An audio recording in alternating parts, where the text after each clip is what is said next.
Oh, we're live. We're so live. Hey, folks, Zach Osterman here, IU Insider, Indianapolis Star. It is Wednesday, November 20th, 2024. This is Mind Your Banners for Wednesday, November 20th, 2024. Don't mind me while I fold a shirt here on the side. That's a little on-air admin trying to get chores done while we podcast. He's Mike Niziolek. I'm Zach Osterman. Mike, you were adamant we were leaving basketball completely to one side this week, or well, today anyway. We'll obviously have our post-game podcast after UNC Greensboro tomorrow. But no basketball today, no men's basketball, no women's basketball. I know you were desperate to talk about the soccer tournament starting this weekend, and that's where we're going to go. No. Indiana, Ohio State, the first top 5 regular season matchup in IU history. I would say almost certainly the biggest regular season game in Indiana history, for football. Certainly the biggest, and if you want to call it the modern era. I don't know, where do we start? Like, just how are you? Like, we've had 2 weeks of build up to this because of Indiana's bye, and Indiana kind of stayed in the news with Kurt Cignetti's extension. Just like, how do you process how it seems like from the IU side this game is approaching?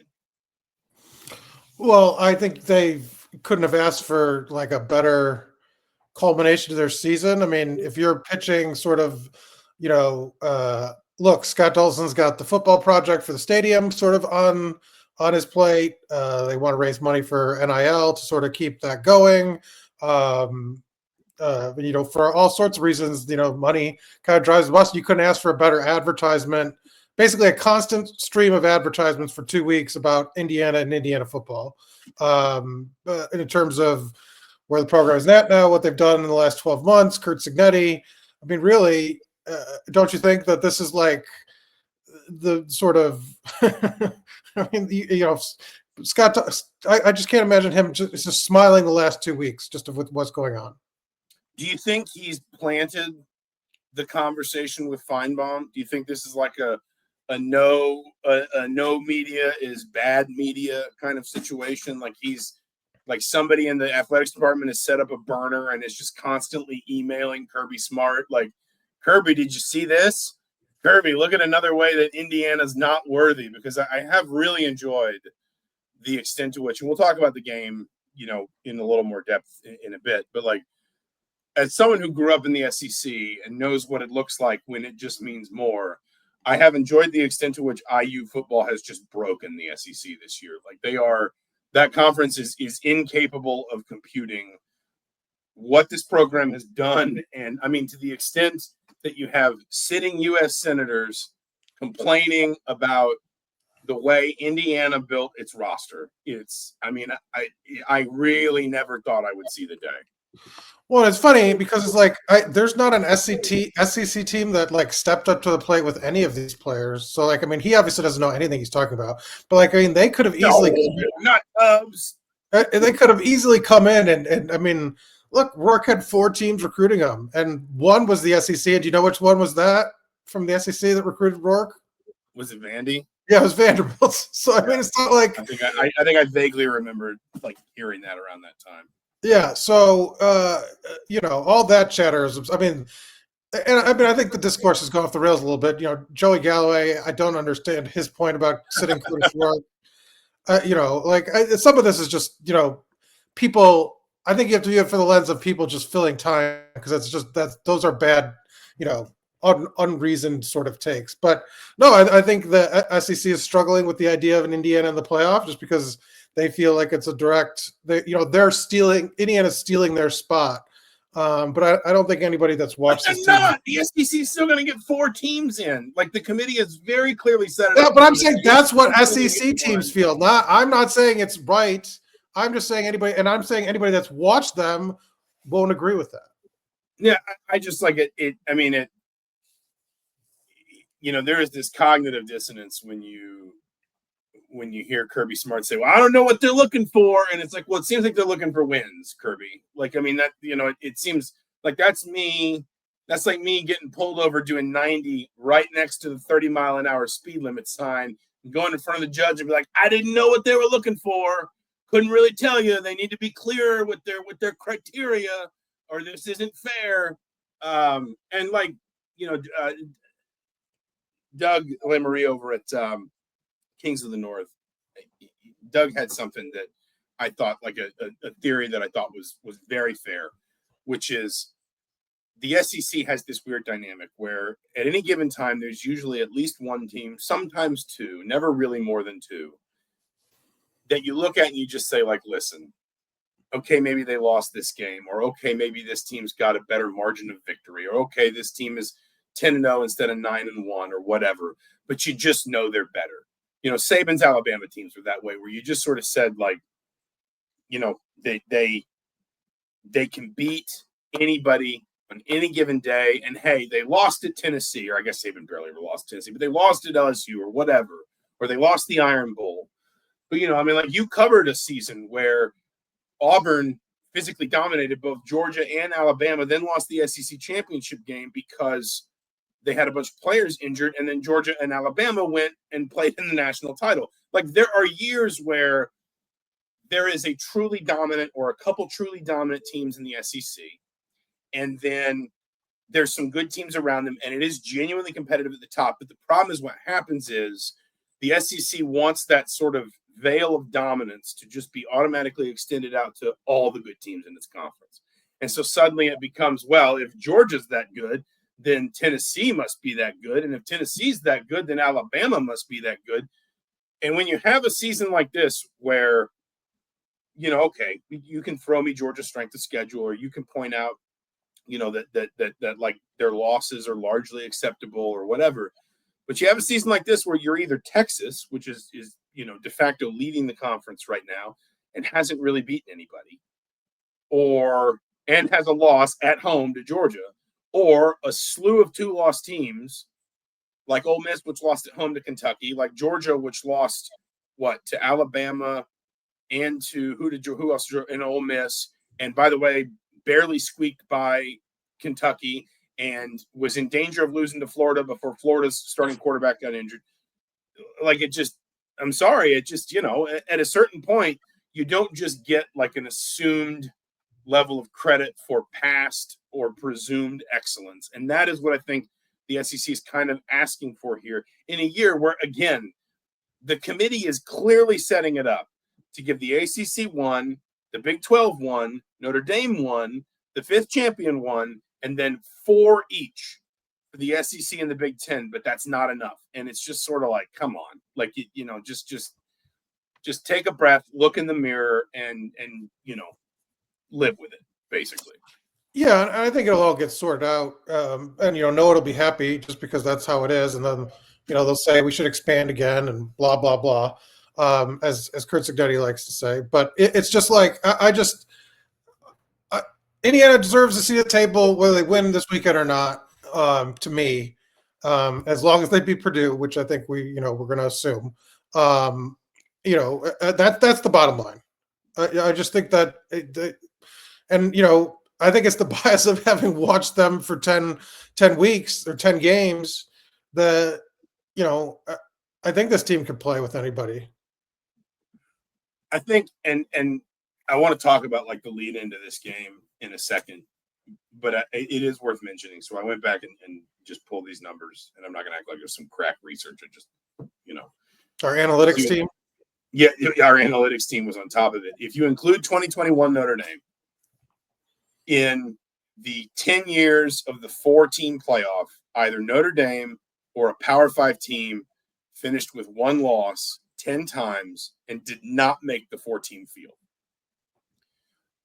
It is obviously kind of a blunt instrument way of looking at it, but if we just sort of extend the New Year's Six and just say the New Year's Six is like a hypothetical, retroactive 12-team playoff field, every single one of those 10 teams played in New Year's Six game.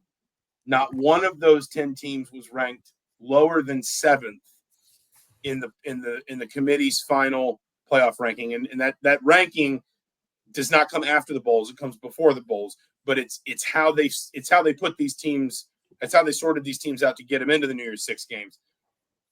2014 Baylor and TCU, 2015 Iowa and Ohio State, 2017 Wisconsin, 2018 Ohio State, 2021 Notre Dame, 23 FSU, 23 Georgia, 23 Ohio State, all finished 5th, 6th, or 7th in the committee's final rankings. So as best we can cite precedent, and this is precedent on shaky ground, but as best we can cite sort of past precedent of how the committee evaluated power conference teams with just one loss.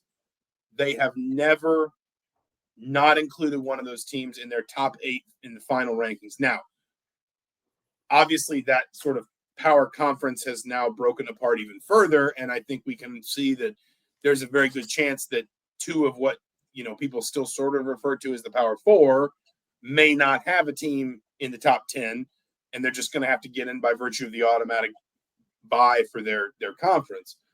But the point is, this is the way the committee has historically treated one-loss power conference teams. Again, I included Notre Dame there. 10's a nice round number. I think Notre Dame gets some of the same consideration even as an independent. The idea that Indiana could lose this game and get dropped all the way out of the rankings and not be able to play its way in or stay in or whatever, history tells us the committee just doesn't treat it that way.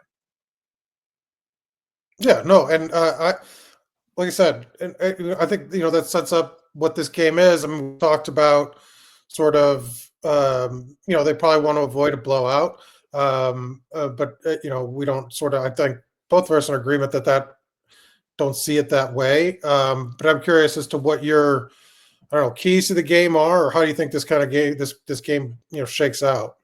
I mean, it's tough because there is an awful lot of strength on strength here. It's Ohio State is one of the stingiest red zone defenses in the country. Indiana is probably the most prolific red zone offense in the country. Ohio State has some weaknesses in its secondary, at least in theory. But in the same breath, its corners are prone to some mistakes. Can Indiana, kind of attack that? I think there's a lingering question from the Michigan game around the pass rush and whether that was just kind of a one-game thing that Indiana could get cleaned up, or that was reflective of Indiana maybe struggling when the other team went up an athletic level. I'm bringing this comment in here from Sam Gerber. How impactful is OSU losing their starting center after losing their left tackle a couple weeks ago? So for people who don't know, Ohio State has lost, I think, 2 tackles now. They have a guard, Donovan Jackson. He's an all Big Ten guard, but he's a guard, not a tackle. He's now out playing tackle.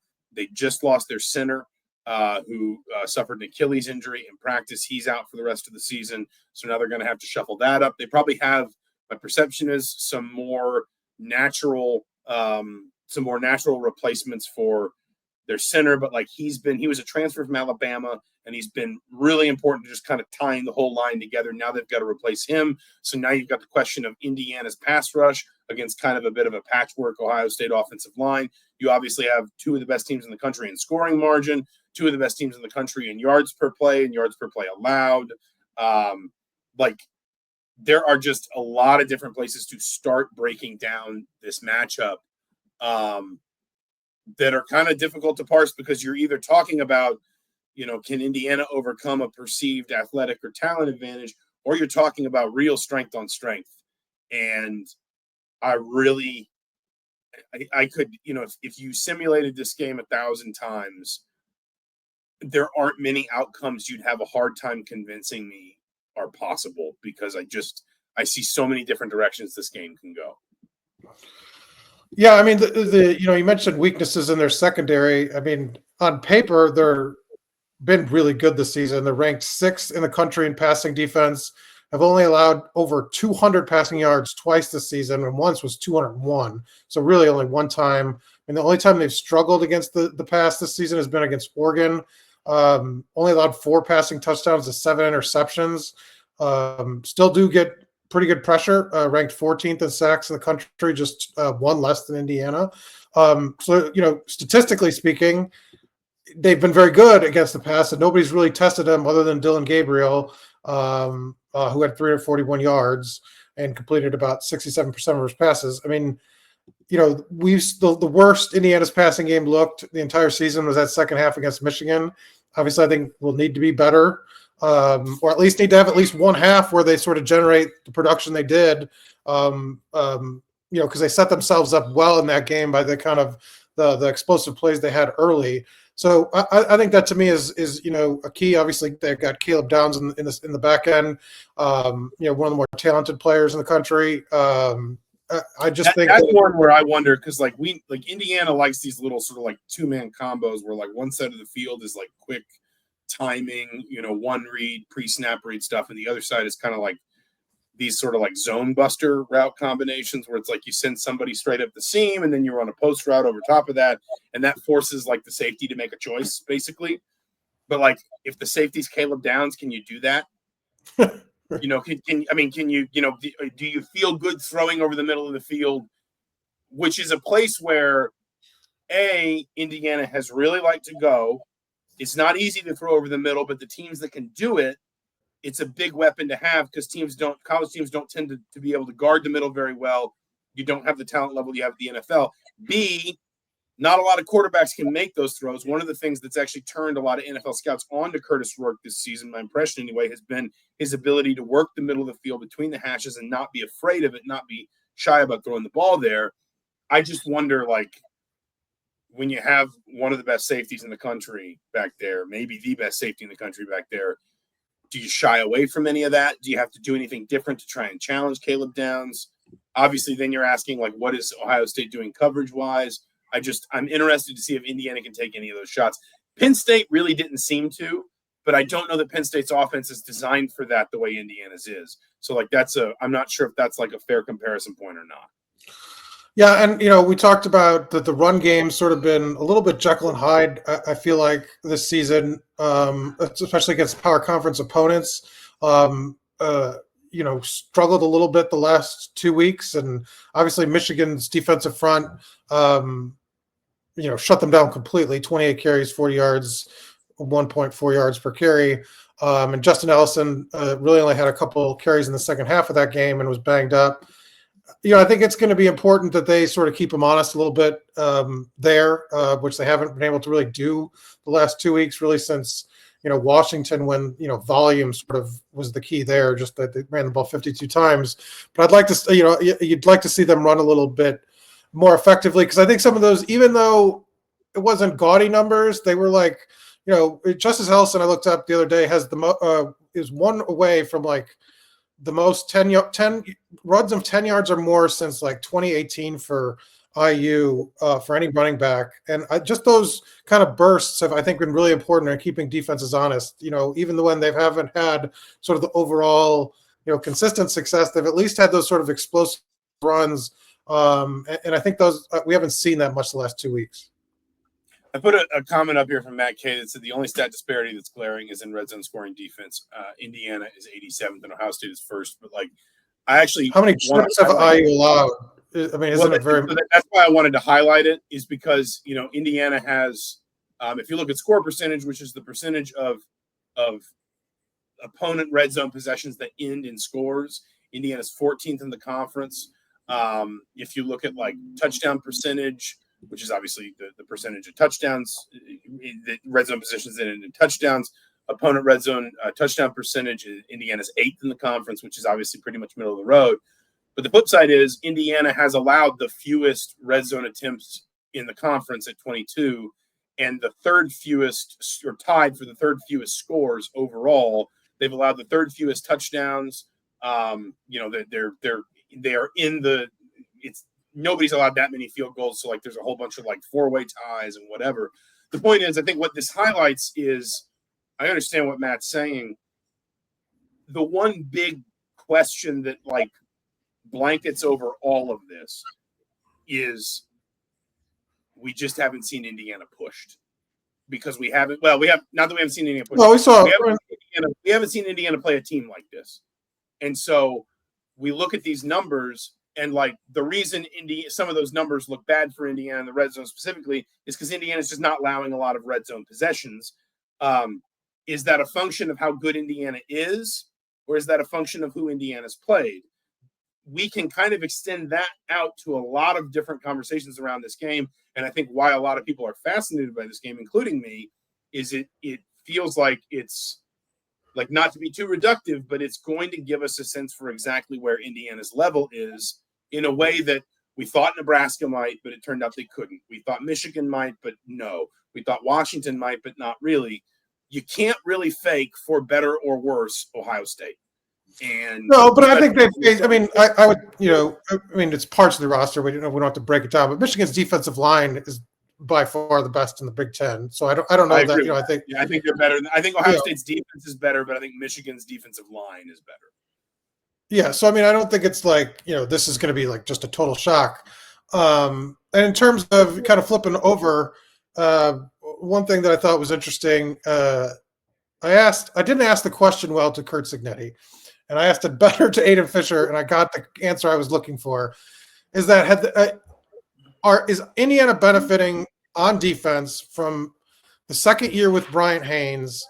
Is he throwing more at these guys, and are they benefiting from that specifically? And Aiden Fisher said yes, that he's throwing a lot more on their plate, and part of that is the thing that hurt Michigan. That Michigan coach Sharon Moore said they just really struggled with were those stunts. And I think you mentioned we talked a little bit about sort of the movement up front, and that is part of what has increased this year in terms of like how much they're putting in on a weekly basis. And part of that is because they've had what I think is like 7 returning starters on defense from JMU. And so that to me is interesting because I think that's been sort of one of the keys to this run. And, we talked to the offensive line. It's got multiple injuries for Ohio State. That defensive front, I think, has been like the definition of their success this year for Indiana. And what they've been doing coaching and play and talent, I think it's a combination. And I think we've seen that to me is the area where I think it could determine how, if Indiana can win this game on Saturday. If they do they pressure them 60% of the time again, they're going to be in this game. Well, I would add something onto that. If they pressure them 60% of the time with a 4-man rush, because I think if there is like an area where I think Ohio State is at least going to have an advantage early on, Indiana's not seen anything like Ohio State's skill positions offensively. Now, I think Indiana can adjust to that. I think Indiana can handle that. I was like today years old when I realized that D'Angelo Pons and Jeremiah Smith went to high school together. Did you know that? That would have been good to know. Yeah, I know. I'm double checking this, but this is what I did. I did an Ohio State podcast, and they mentioned it on there. Indeed, they both went to Chaminade Madonna down in Florida. I think IU can adjust, but I suspect there's going to be some system shock, if nothing else, early on in this game. And Indiana's got to be in a position where that 4-man rush stays pretty consistent, both against the pass. It's also worth saying Indiana's allowing the fewest yards per rush in the conference. And again, have they faced a rushing attack that's got Travion Henderson, Quinshon Judkins? They've not faced any teams that run the ball particularly well. So it's another one of these where it's where's the inflection point between Indiana's performances being a function of who they played and Indiana's performances being a function of their talent, their skill, their ability. But the longer that front can hold up with just 4, the more that lets Bryant Haynes and the defensive staff get creative about how they manage some of these skill spots. Egbuka's his numbers in games against top 5 or top 10 opponents are nuts. He rises to his best level at these games. Obviously, Jeremiah Smith is really good. Again, multiple running backs that can hurt you. That front 4 has got to be able to stay stout without needing a bunch of help from the players, the levels behind it. Because I don't think Indiana can wind up in a situation where it's got to start committing extra bodies to the run or the pass rush or anything like that. Well, and I think they've been, because I thought, and I've said this multiple times and apologized, that they'd have to blitz a lot to have the success that they are having. But I mean, they have not, and they've been very strategic about it. They pulled back a little bit against Michigan.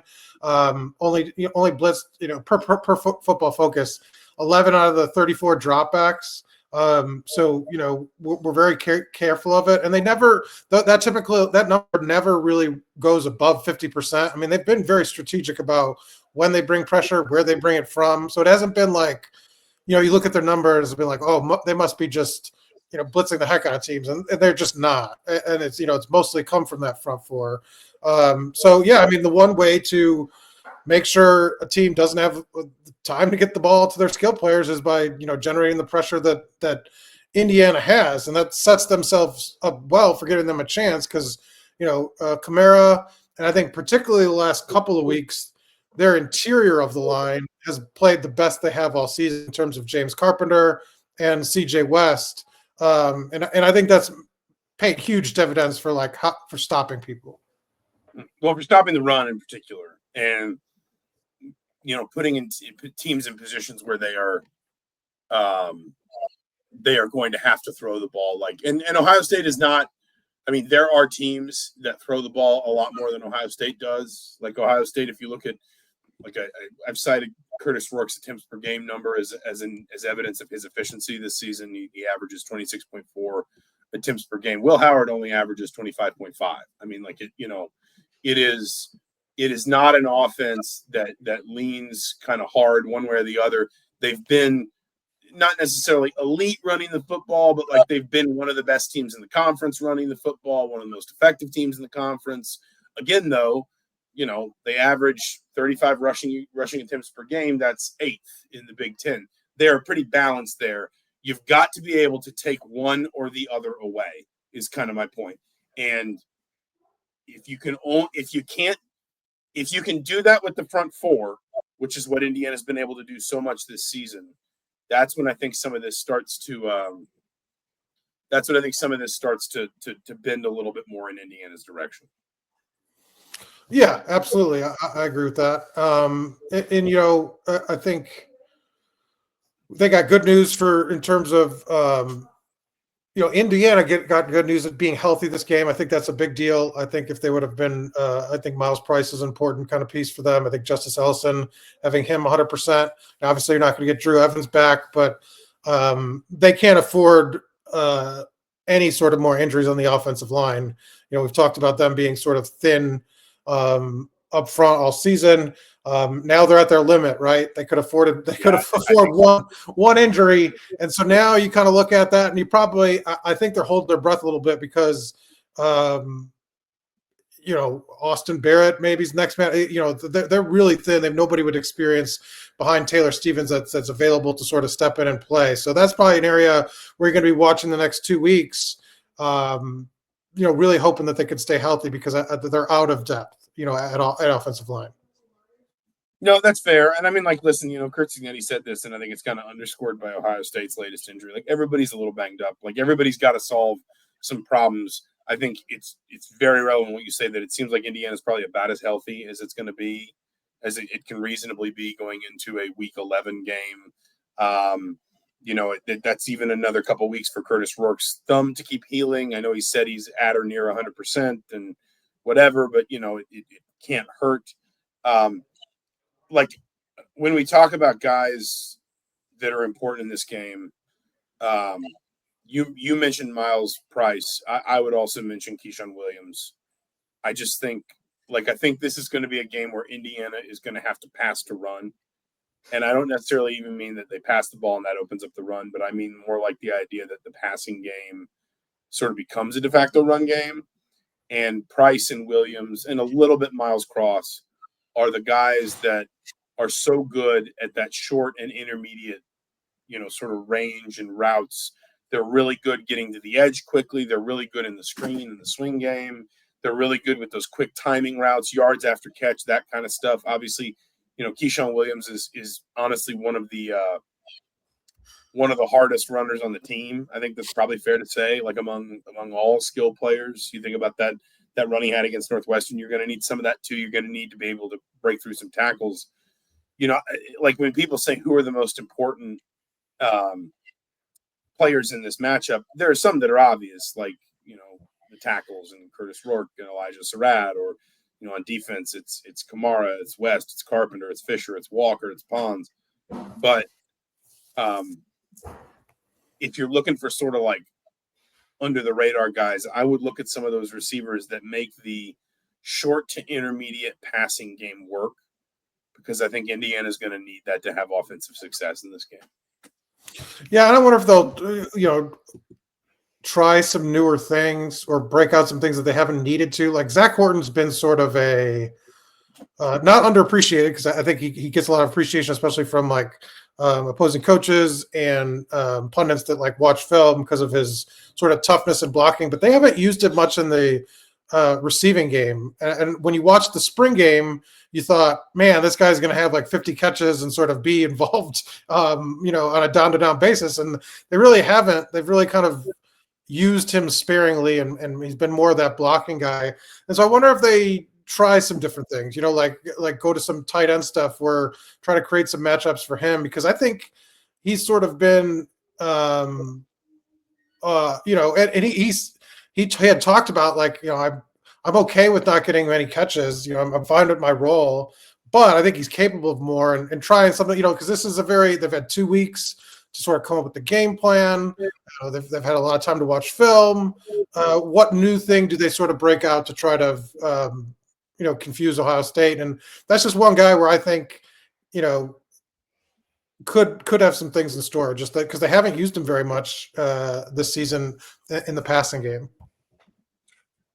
I'm also just kind of like so I did a quick podcast that'll be out later this week with Bill Rabinowitz, who's my opposite number at the Columbus Dispatch. And Bill kind of likened, he said, and Bill's covered Ohio State for a long, long time. And he said, listen, this Ohio State is a lot of what you'd expect from Ohio State, very talented, deep, some real playmakers on both sides of the ball. He said maybe one of the big differences profile wise is there's not necessarily that Chase Young, Joey Bosa player defensively that can just absolutely, sort of hand grenade a game, playing in the backfield all the time, quarterback pressures, run stuffs, that kind of thing. But there's still draft picks and there's still, NFL prospects on both sides of the ball. But he said something interesting about Ohio State, because it was like sort of like and I've gotten to see Ohio State play probably, bits of a handful of games this season, maybe a half dozen. It enunciated like what I've been trying to sort of figure out how to say about Ohio State all year. He compared them to a basketball team that will trade baskets for 10 minutes and then go on like a 16-0 run. And you'll say like, where did that come from? Like, why can't you do that for all 20 minutes and a half or all 40 minutes in a game? But it's more that like basically in moments, in bursts, Ohio State looks like what you think Ohio State should look like, the way they move the ball, their execution, their skill, their athleticism, their talent. But then like there will always be little hiccups that will slow them down. And I think for Indiana, there's going to be an extent to which winning this game is about identifying the moments when Ohio State's weak and scoring. You can't just be kind of chasing, constantly just sort of like letting Ohio State pull the lead out to 10, then get it back to 7 or get it back to 3. I think you've got to see opportunities, especially early, where maybe it feels like Ohio State is in one of those weird lulls that it gets into, particularly offensively, and kind of try to take a shot. I think Indiana, it's interesting you bring up the idea of maybe breaking some stuff out they haven't done before, some stuff that maybe they were saving for, if not necessarily Ohio State specifically, a game more like this where they felt like they needed to be more creative to compete and win. Is there anything Indiana feels like it can almost, not like a trick play, but anything Indiana can kind of confuse Ohio State with? Because it does seem like there are ways in which Ohio State is sort of vulnerable to just these periods in games where it suddenly feels like they've kind of lost their way and they're struggling to find it again. Yeah, and I mean, the first half Indiana hasn't really, other than that first quarter at Michigan State, struggled to get on the board and sort of play from ahead. And so I think that's been sort of a hallmark of their success this season, that they've been a really, really, really good first half team, been a really good fourth quarter team too, which obviously helps. I mean, they've been a good team. But just statistically being able to sort of play from the lead all the time, score touchdowns early, at least in the first quarter in almost every game, I think except 2. they just haven't had a problem with that. And I think that's been a big part of sort of getting them in a rhythm and helping them sort of dictate these games. And, like you said, there'd be no bigger place to do it than this weekend against Ohio State. You saw it last weekend. They almost buckled against Northwestern. No, you texted me there when they were down 7-0. I think it will be important to sort of make a stamp and say, we're here and we're going to push you to do that early. There's another piece to this, and I would like to think my record speaks for itself in not playing into the cliches too much. I think we've all been guilty of underestimating this team this year. I mean, you picked them to win 7-8 with the bowl game. I picked them to win 8-9 with the bowl game, and we were both short of what this team was capable of.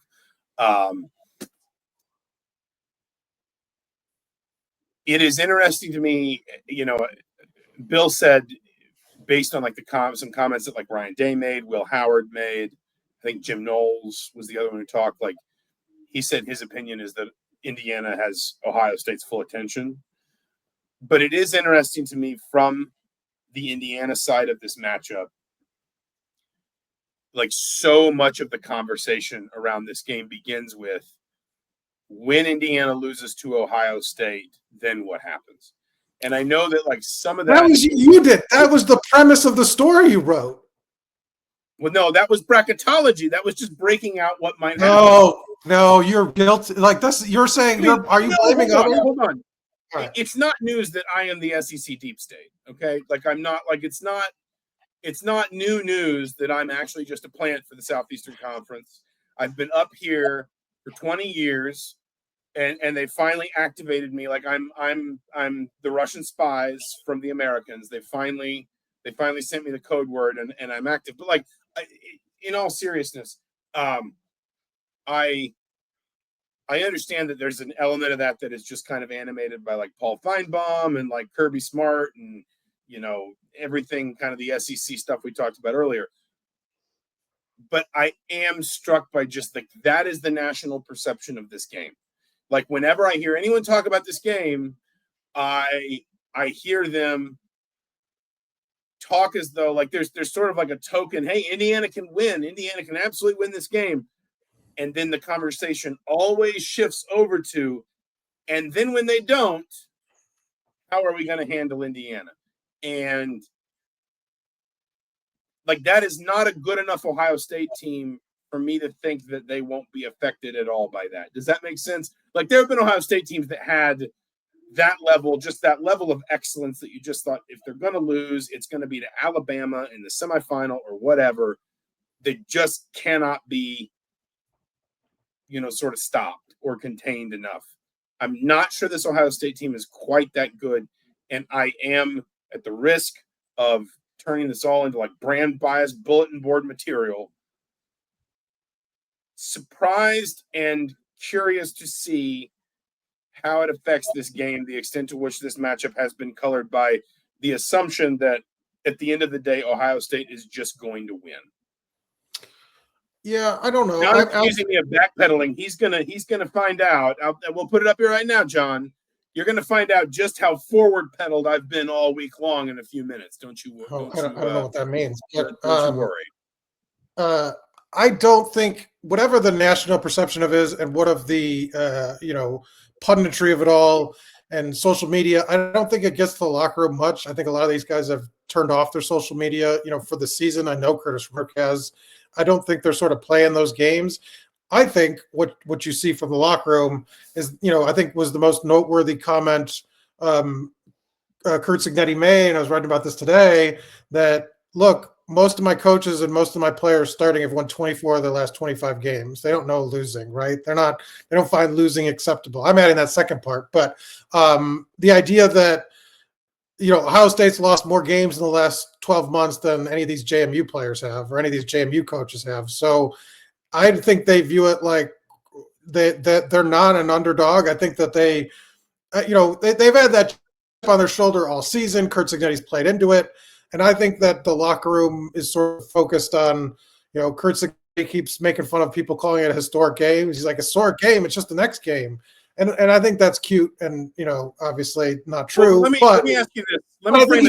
I think they've done a good job of keeping that chip on the shoulder fuels them, but also the last 2 years, those JMU guys especially have known how to win regardless of the circumstances. They don't get consumed by it. Like Kurt Cignetti has said earlier in the season, like you can become a self-fulfilling prophecy where if you just kind of get too much into the underdog mode, suddenly you start believing you're the underdog and that stuff, kind of builds on itself. What I would argue though is, and you and I have both kind of shied away from the idea of brand bias when talking about Indiana a lot this season, not completely, but in a lot of situations. The line right now, as I've seen it, is like somewhere between 13 and 14, 13 and a half, something like that. What would the line be if this were the Michigan-Ohio State game? And I don't mean this year's Michigan. I mean, if you took Indiana's resume and its coach and its players and you put them in Michigan uniforms, and Michigan had been playing these games all year long, and on the one hand, you said the strength of schedule stinks. They haven't played anybody yet. This is their first meaningful playoff level test. But on the other hand, it was Michigan and not Ohio State. What would the line be? Because I do not think it would be 13 and a half. I don't think it would be close. I think it might be a touchdown at best. And that is where, again, it's a fine line that Kurt Cignetti seems capable of walking between, as you talk about keeping the chip on the shoulder, I'm pointing to my shoulder, the chip's right here. It's right here if anybody needs to know where it is. But keeping an edge to his team without letting his team just kind of get so consumed by it that it becomes destructive or distracting. But I do think this game's a little different because I get they don't do that. That's not what he does. That's not what he does to you and me. I don't think he does it. I think that's I from everything we've been told about him and everybody we've talked to. Reverse the flow then. What about Ohio State? Because to your point, last year all the talk about Ryan Day going into the Penn State game was Ryan Day doesn't win these games. This is why Ohio State fans are frustrated with Ryan Day. I have heard none of that discussion around this game. Like the whole idea that what is it like his record against top 5 teams or top 10 teams is terrible. And I think a lot of that is colored by how he struggled against Michigan in the last few years. And that's obviously going to happen in a rivalry that fierce. But that's the knock on Ryan Day is that he doesn't win enough of these games. And the whole thing around the Penn State game, and he said, we were a team at a crossroads. I was surprised when he kind of said that kind of boldly or honestly. But he just talked about we needed that game and we got it. And like I said, we were a team at a crossroads is the term that he used. It is striking to me that no one is discussing this game as the sort of game that Ryan Day's Ohio State has struggled in recent years to win. And again, maybe Indiana doesn't hear that. Maybe only, but if Ohio State, I find it hard to believe that it doesn't affect the game in some way because it just feels to me and listen, I'm going to ask you for a prediction in a minute and I will explain mine. But part of my reasoning to get where I got to is I get very nervous when games involving college athletes in particular who are younger and a little less mature and a little more prone to mistakes and a little more imperfect, they seem even, and yet the outcome is so assumed. Does that make sense? Sure. So I'll say for a couple things. The spread to the Ohio State-Michigan game last year, I'm not sure where that was. That in Ann Arbor? It was, I think it was in Ann Arbor. Yeah, it's Ann Arbor was -3, and Michigan was a 3-point favorite.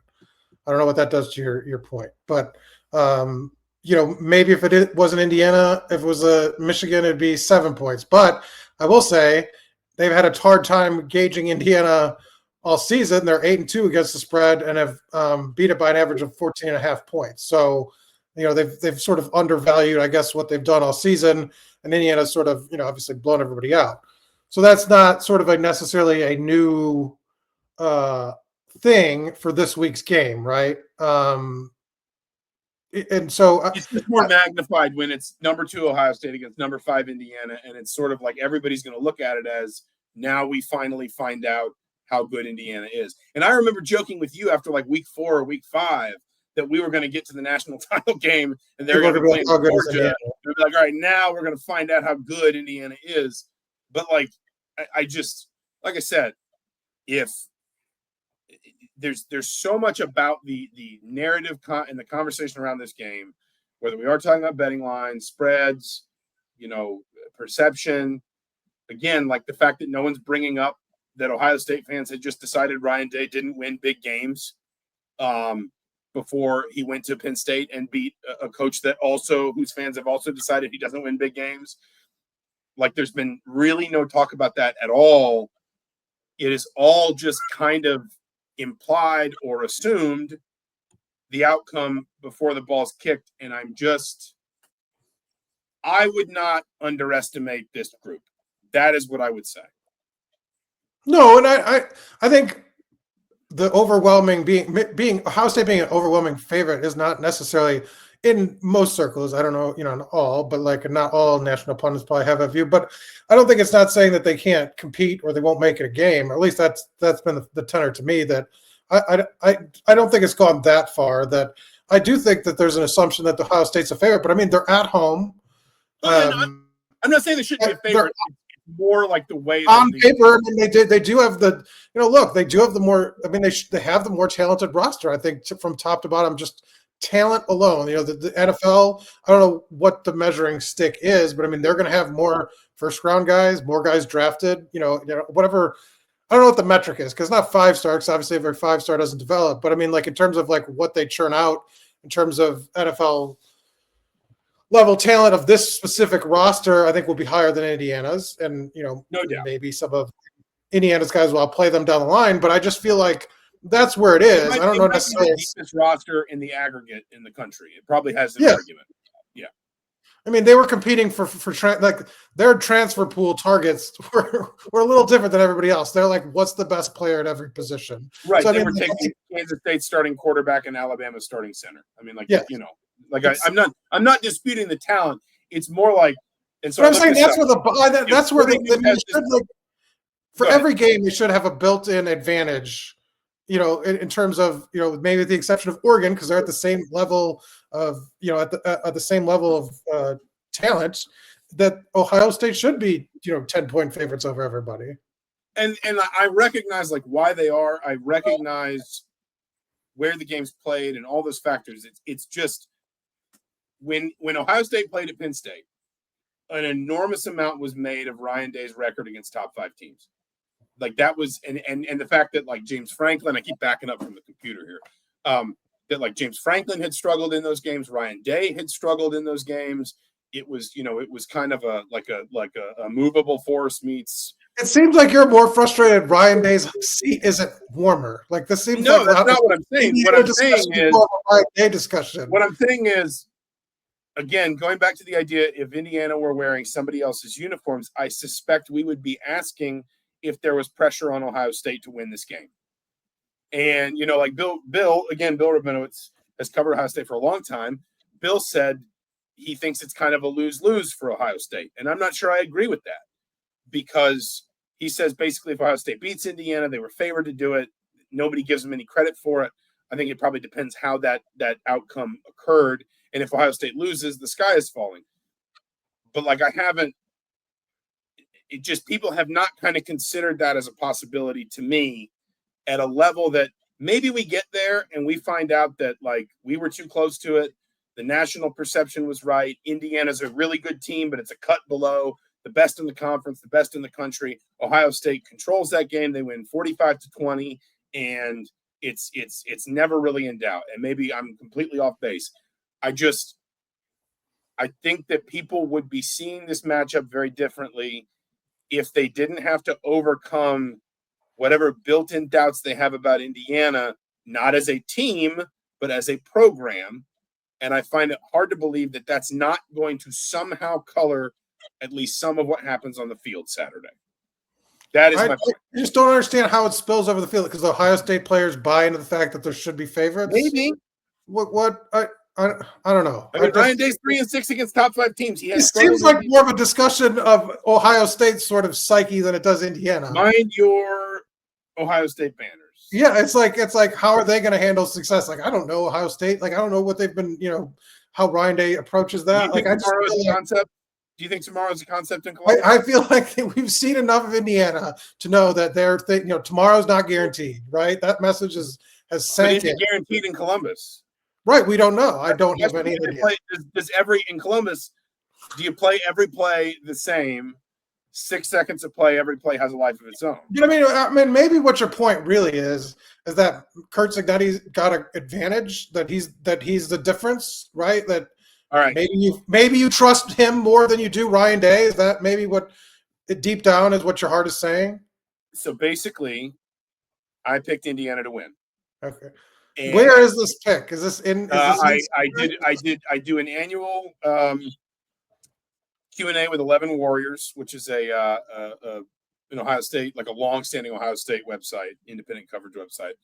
And I also gave Bill a pick. Bill always asked me for a little brief and a final score. Were they the same? Indiana, were they the same? Indiana 31-30.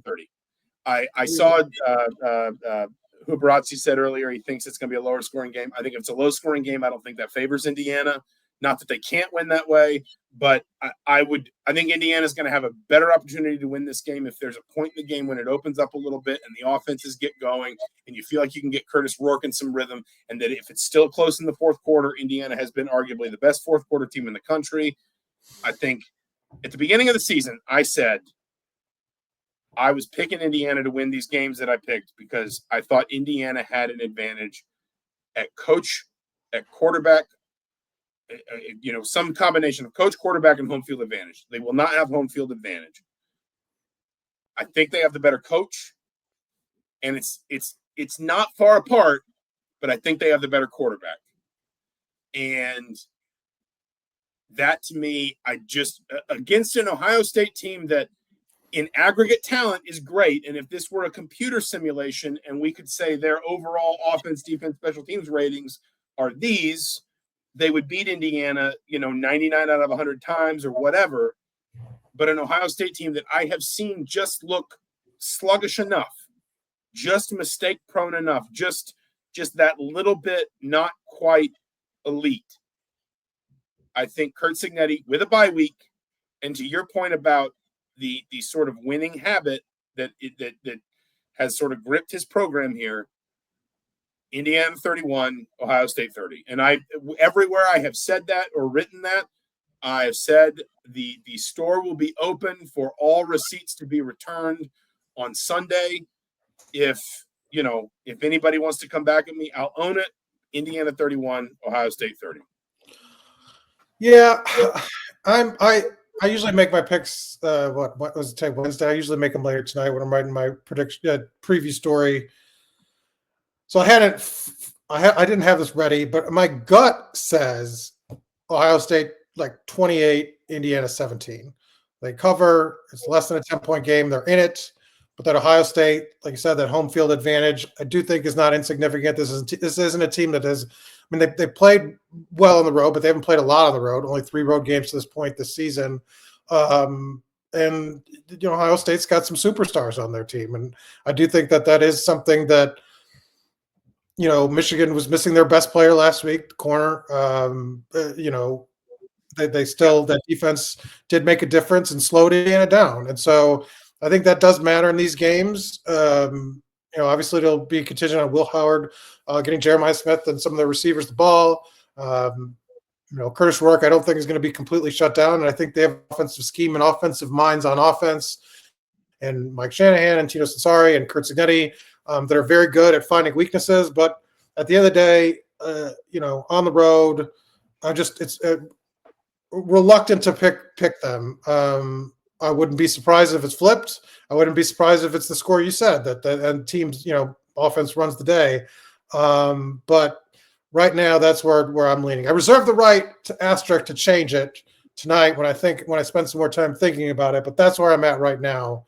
But like you said, I do think that coaching thing is not to be underestimated. That I think that's made a real difference multiple times this season where you've seen these first-year coaches. Deshaun Foster's figures some things out, but I thought you saw in that game he did not have a grasp on his team as of yet and what he wanted to do. Curt Cignetti is not coming here like that. He's not a first-year coach. And so I think you've seen those things at times this year. But you saw it against Michigan. And so I do agree with you at that point that could be the difference in this game. And if it comes down to our final 2 minutes, I would very much want Curt Cignetti on my sideline as opposed to Ryan Day running my 2 minute sort of calling the plays in offense. I agree with that. Any other business? Well, I mean, I have to mention it since I spent so much time on this. I did. Yeah. Oh, yeah. 2-part story on Curtis Rourke. The second part came out today. It's a lot of words, so I know you don't want to read all of them. At least click on and read some of them. First part is on his really just the last 12 months, how he got to IU, his path sort of specifically through the transfer portal and how he won the job. And then the part today was about his journey. He's obviously a Canadian quarterback. Really a lot of his success early in his career and the doors opening were because of his brother, Nathan. And here's a fun thing that I've not seen out there was in my story today.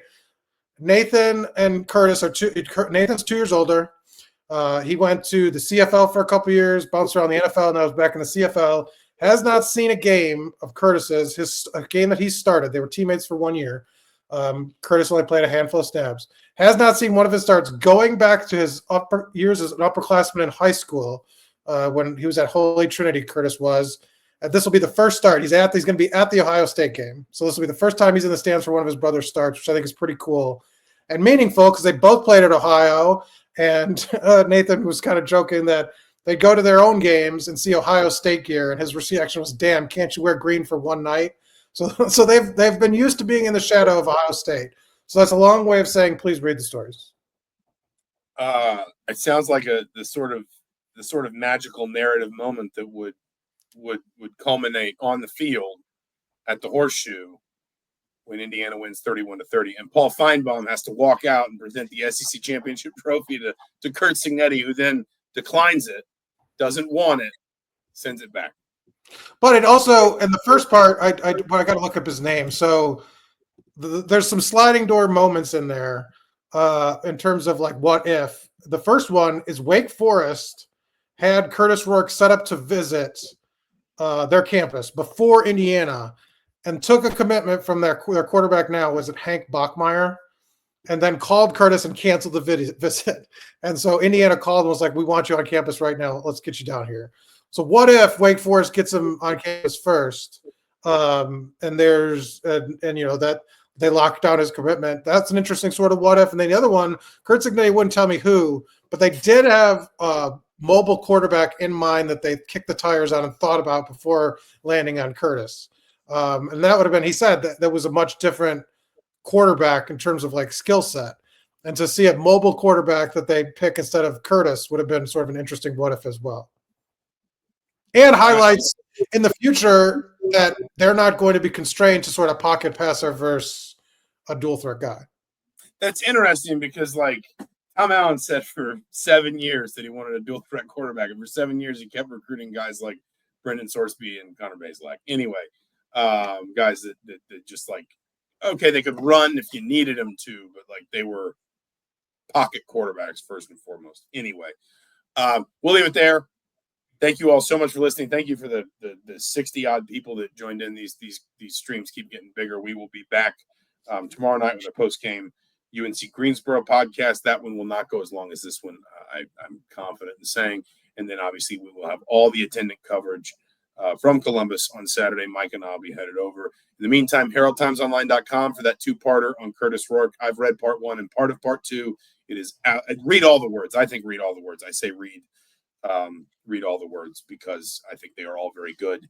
And go to IndyStar.com/sports and HeraldTimesOnline.com for all of the pregame build-up coverage. Everything you've come to expect, everything you could want. Thank you all for watching. Thank you all for listening. He's Mike Niziolek. I'm Zach Osterman. This has been Mind Your Banners. We'll talk to you soon.